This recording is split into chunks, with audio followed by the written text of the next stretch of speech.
Welcome back to Medrash Maisa, sharing a story for this week's Parsha, or Parshas, Nitzavim-Vayelech.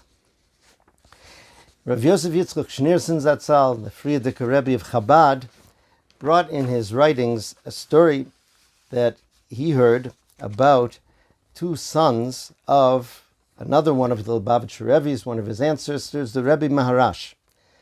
Two little boys, they were playing, they were around 5 or 6 years old. And it was Zalman Aaron, the older son, and Shalom Dovber, who later became the Rebbe known as the Rebbe Rashab. So they were little kids, and they decided to play the game Rebbe and Chasid.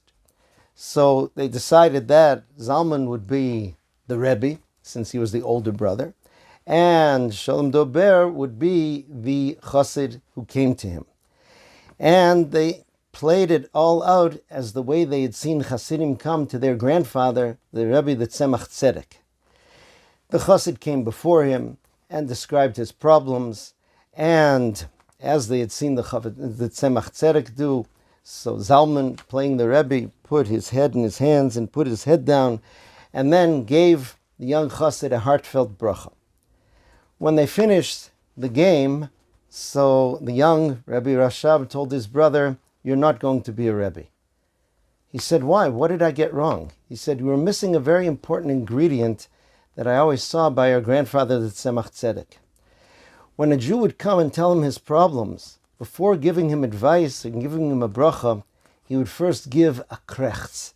A krechts is a very deep type of sigh. It comes from deep inside, that comes from the empathy and the identification with the pain of the person before you."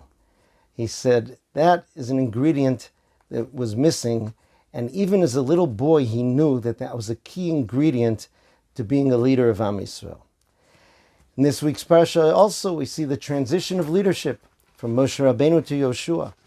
And previously in the Torah, HaKadosh Baruch Hu told Moshe Rabbeinu that you needed a special type of leader.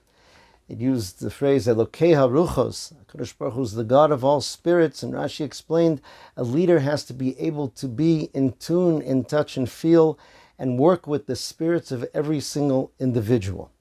That's the picture of Jewish leadership. May HaKadosh Baruch Hu keep our leaders well and strong, and enable us to be able to learn from them and follow them, and hopefully continue on this path until the coming of the Mashiach, wishing everyone a very good Shabbos.